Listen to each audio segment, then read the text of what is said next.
I would say the word to describe it for Democrats, tremendous turnout. I mean, woof! Texas Democratic Senate primary turnout, the highest ever.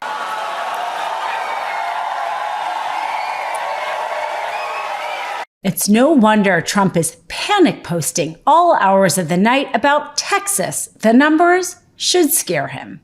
Yeah, and I actually think that they're probably even more than if the turnout that is coming in is being calculated. Mm-hmm. Democrats turned out more yesterday than they have for the first time, turned out more Dems than Republicans since 2002. It's an incredible number of Democrats turning out in Texas for a primary. So I think that these numbers and these margins are even closer. And Democrats, if they see that they can win, will put the money there and will put that seat back in the map because it will take Republican resources out of other states that are also close. So Democrats could have a real chance to take back the Senate. Democrats are seeing an opportunity in Texas, and Trump is sensing perhaps a loss of a Senate seat. Not only do we have James Talarico winning that seat with a momentum and a hard-fought battle against Jasmine Crockett, but we saw turnout among Democratic voters, massive turnout. Democrats outvoted the Republicans. In fact, we haven't seen that many Democrats turn out for vote since 2002 in Texas. Now, it's not because there was just a hard-fought battle between two very good Democratic nominees for that primary, although there was a hard-fought battle with two very good Democratic nominees because the Republicans had their own two nominees. They had Ken Paxton, the state's attorney general, and the four-time incumbent Cornyn. They, however, could not have that same momentum, the same get out the vote among those Republican voters. Republican voters were just that uninterested in which of those two men would ultimately get the nominee compared to the Democrats. That spells trouble come November, because at the end of the day, you need momentum. You need people to go to the polls and be willing to vote for your nominee. And if they just don't care enough in the primary between which of those two go to the polls compared to how much the Democrats cared, that spells trouble. We have Trump, whose numbers are extremely low. We have a number of people in Texas who are independent and who are also what we consider swing voters, especially in this moment.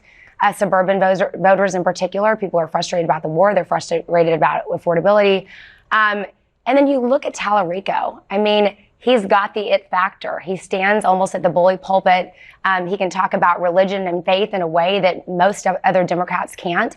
I went to college in Texas. I have a lot of friends who have been longtime Trump supporters who actually voted in the Democratic Party primary because they wanted to vote for Talarico. So I look at those little anecdotes here and there, and I do have some hope and faith that this could actually be. I'm always careful to declare it. One small example of how bad the turnout was among Republican voters in Texas was that in 2024, Trump won nearly 58% of the vote in Starr County, Texas. But in this last primary election, 96% of the votes cast were Democrat. A huge flip-flop in terms of which voters came out to vote. How about as a share of the people who voted overall? It's not just that this 2.3 million is such a large portion, the largest ever for a Texas Senate Democratic primary. It's that more people voted in the Democratic primary than the Republican primary. Look at this. Share of Texas midterm primary ballots. Look at this. The 2000s average. If you look at the 2000s, on average, you see this. Republicans outvote Democrats. More people choose the Republican ballot than the Democratic ballot in midterm primaries by 60% to 40%, a margin of 3-2. But look so far, Democrats, more people are actually choosing the Democratic ballot. This is extremely unusual, 51% to 49%. And so far, there have actually been more of the Republican ballots estimated to be counted than Democrats. So this margin may climb ever higher. And I will note that this is the first time Democrats outvoted Republicans in a midterm primary season in Texas since 2002. So a lot of Democrats voting and more Democrats voting than Republicans. As I said, tremendous for Democrats. And you said Now, this has caused also a problem in that the Republicans now have a runoff between Ken Paxton, who was literally impeached by the House for corruption and bribery, and Cornyn, a four-time incumbent. This is going to take weeks. It seems like Trump is saying he's calling on one of them to step down because of the amount of money that is going to now be invested in just that runoff, and how much later one of those candidates will be able to position themselves as the viable candidate to Talarico. This is just such a mess. A phrase I often use, what a dumpster fire. I mean, this is as close as you basically can get. 54% chance for Ken Paxton, despite at this point having fewer votes in the initial round than John Cornyn, incumbent, a 44% chance. But really, this is as close as it can be. This is as close as can be. It's going to be a knockout, drag-out fight over the next few months that ultimately may come down to One man. Donald Trump. Right. Donald John Trump. Who he gets behind, that can make the difference. But at this point, I mean, these two are going to be going together like old boxers, and it could very much help the Democrats' chance in the fall if, in fact, there's some really bad blood left Okay, over. talk to me about that. If it helps the Democratic chances, what does that do to the overall odds in the U.S. Senate? Yeah, overall odds of the U.S. Senate. This is just a segment which is just great news for Democrats. And what are we talking about here? I mean, this is, I think, the biggest change that we have seen in the national picture, which was all along we thought that the Democrats would win back the House of Representatives. That was the most likely possibility.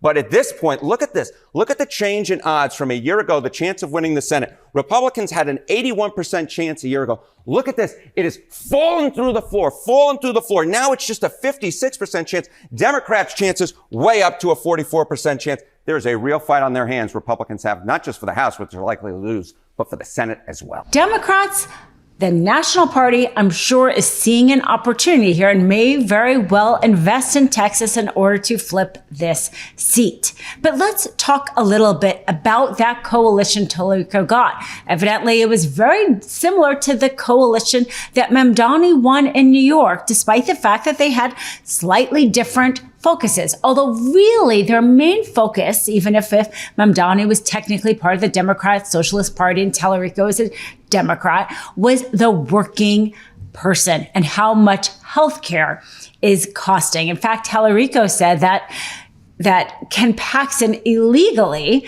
is corrupt and that Cornyn was legally corrupt because he was taking away people's healthcare by his vote with that big, awful bill. Both of Mamdani and Talarico really drilling down on the message of the economy and how much Republican policies are hurting the American worker. So in terms of this runoff and whether or not the Republicans are going to be mired in this, may very well depend on one of them listens to stepping down as Trump has suggested. But interestingly, Trump did not actually endorse either of these candidates, which in itself is very interesting because Trump likes to put his thumb on the scale. Is it because he perhaps thinks that his influence, his endorsement no longer matters as much? He must be seeing his own polling. His decision to not endorse may very well cost the Republicans the Senate. The only minority destroying America is the billionaires.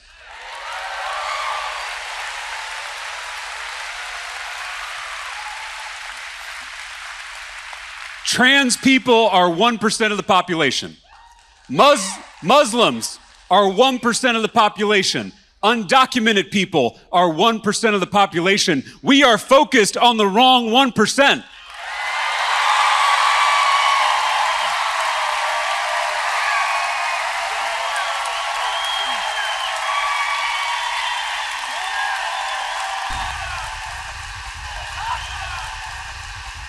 Trans people aren't taking away our health care. Muslims aren't defunding our schools. Immigrants aren't cutting taxes for themselves and their rich friends. It's the billionaires and their puppet politicians. The culture wars are a smokescreen. So many of the divisions in this state and in this country are manufactured by billionaires who want us fighting each other instead of fighting them.